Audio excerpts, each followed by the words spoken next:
개그맨 주병진의 세 번째 맞선녀가 방송을 통해 공개되면서 그녀의 과거 출연 이력과 인플루언서로서 활동하는 모습이 큰 관심을 모으고 있습니다. 지난 11월 25일 TVN 스토리의 이젠 사랑할 수 있을까에서는 주병진의 세 번째 맞선 현장이 공개되었습니다.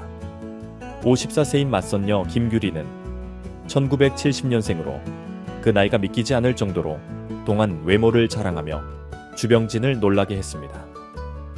현재 수산물 도매업에 종사하는 김규리는 특유의 사랑스러운 대구 사투리로 주병진의 마음을 사로잡았고 두 사람은 공통된 취미인 골프를 함께 즐기며 더욱 가까워졌습니다.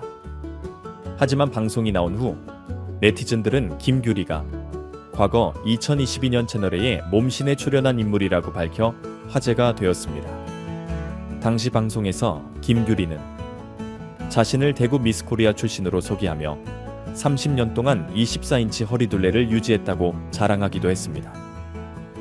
그뿐만 아니라 김규리는 다수의 팔로워를 보유한 소셜미디어 인플루언서로도 활동 중입니다.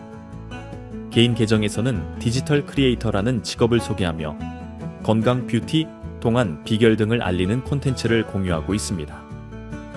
김규리의 소셜미디어 계정에는 그녀의 장성한 딸과 함께 찍은 사진들도 종종 올라옵니다.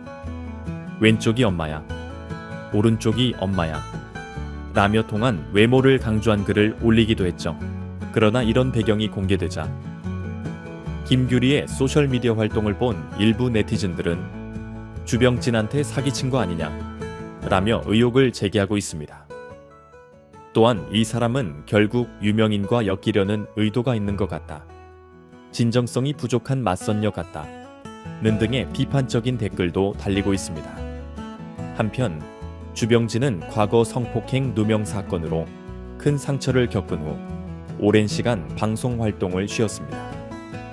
그런 그가 10년 만에 연애 프로그램에 출연하게 된 이유는 그동안의 아픔을 극복하고 진정한 사랑을 찾아보려는 의지가 있었기 때문이었습니다. 이젠 사랑할 수 있을까? 방송에서 주병진은 자신의 아픈 과거와 그 과정을 어떻게 극복해왔는지 솔직하게 이야기하며 많은 시청자들에게 감동을 주었습니다. 그의 진심 어린 고백은 많은 사람들의 공감을 불러일으켰고 여전히 많은 이들이 그의 행복을 응원하고 있습니다. 2000년 주병진은 사업가로서도 최고의 전성기를 구가하며 화려한 경영 성공을 거두고 있었습니다. 하지만 갑작스럽게 터진 성폭행 고소 사건으로 그의 인생은 큰 위기에 처하게 되었습니다. 여대생 강민지는 주병진이 이태원의 한 호텔에서 술을 마신 뒤 자신의 차량 안에서 성폭행과 폭력을 행사했다고 주장했죠. 이에 주병진은 자신이 먼저 경찰에 출두해 합의에 의한 성관계였다 라고 반박했지만 검찰은 그를 구속한 뒤 기소를 진행했습니다. 1심 법원은 주병진에게 징역 2년 6개월, 집행유예 4년을 선고하며 특히 그가 피해자에게 지급한 합의금이 유죄의 주요 근거로 작용했습니다. 그러나 항소심에서는 사건의 진상이 드러나기 시작했습니다. 강민지가 증거를 조작하고 허위로 고소한 사실이 밝혀지면서 법원은 주병진에게 무죄 판결을 내렸습니다. 대법원은 결국 공소를 기각하며 사건을 마무리 지었습니다. 사건의 실체는 주병진이 성폭행을 저지른 것이 아니라 피해자가 의도적으로 증거를 조작하여 고소한 것으로 판명되었습니다. 이 사건은 주병진에게 큰 상처를 남겼지만 그의 사업가로서의 성공은 계속해서 빛을 발했습니다. 1990년대 초 그는 속옷 브랜드 좋은 사람들을 설립하며 놀라운 경영 능력을 선보였습니다. 그의 탁월한 리더십 덕분에 회사는 연 매출 1,600억 원을 달성했고 그는 회사를 매각하여 수백억 원대의 재산을 축적했습니다. 이후에도 아이스크림 전문점 스노우스푼과 냉면 전문점 더 평양 등 다양한 사업을 통해 성공적인 행보를 이어갔습니다. 그 덕분에 그는 연예계에서 마이더스의 손이라는 별명을 얻게 되었죠. 주병진은 현재 200평 규모의 초호화 펜트하우스에서 홀로 여유로운 일상을 보내고 있습니다. 하지만 그는 한 방송에서 이렇게 좋은 집에서 혼자 있는 게 너무 외롭다는 솔직한 감정을 털어놓으며 사랑하는 사람들과 함께 있을 때 비로소 집이 진정한 의미를 가진다 라고 밝혔습니다.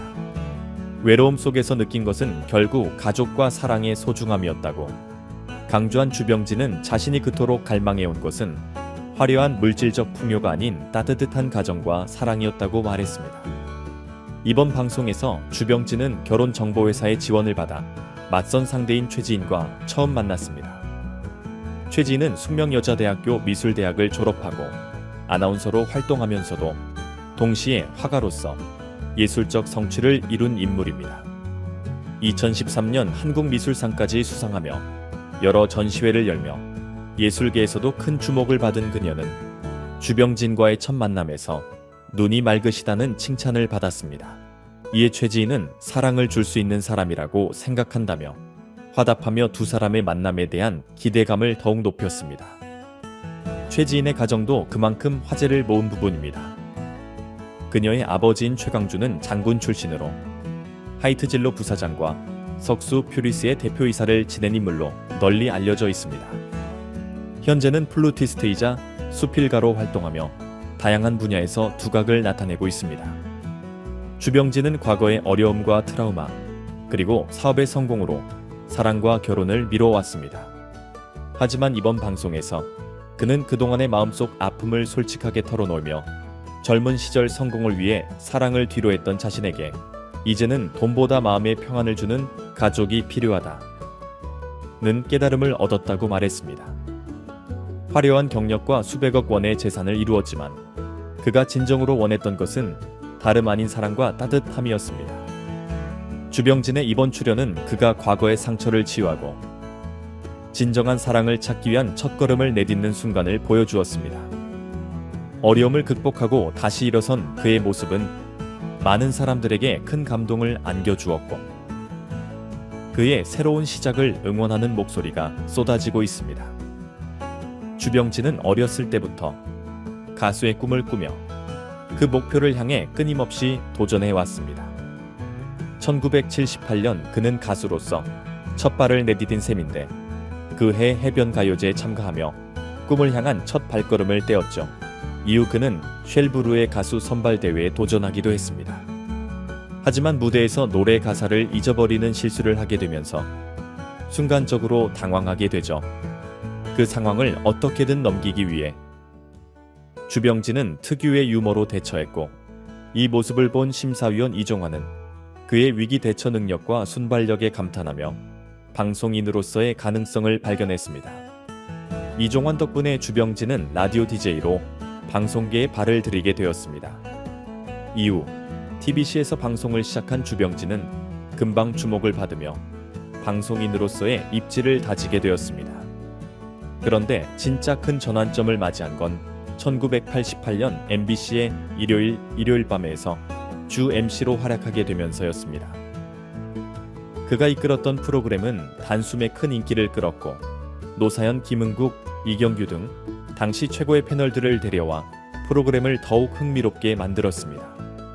특히 오프닝 멘트에서 여러분의 시선을 모아서 출발하도록 하겠습니다.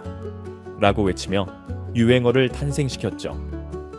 주병진의 개그 스타일은 그 당시 유행하던 일본식 슬랩스틱 코미디와는 전혀 다른 매력을 발산했습니다. 그는 미국과 영국의 스탠드업 코미디를 토대로 한국적인 정서를 담아낸 신사형 개그를 만들어냈죠. 그의 개그는 예리하면서도 세련되고 가벼운 농담에서 끝나지 않으며 깊이가 있었습니다. 이로 인해 그는 개그계의 신사라는 별명을 얻으며 그만의 독특한 존재감을 확립했습니다. 일요일 밤에서 주병진은 겉보기엔 자유로운 대화처럼 보이는 토크 속에서 철저히 준비된 콩트를 자연스럽게 풀어나갔습니다. 그가 준비한 내용은 마치 즉석에서 만들어낸 것처럼 보였고 예상치 못한 반전의 애드립을 날리며 대중을 웃겼습니다.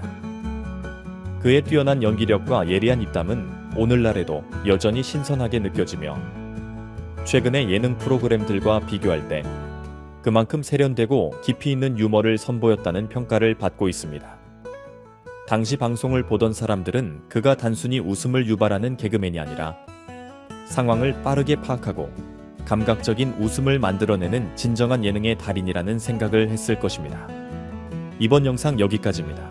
시청해주셔서 감사합니다. 많은 의견을 남겨주세요. 그럼 다음 시간에 또 만납시다.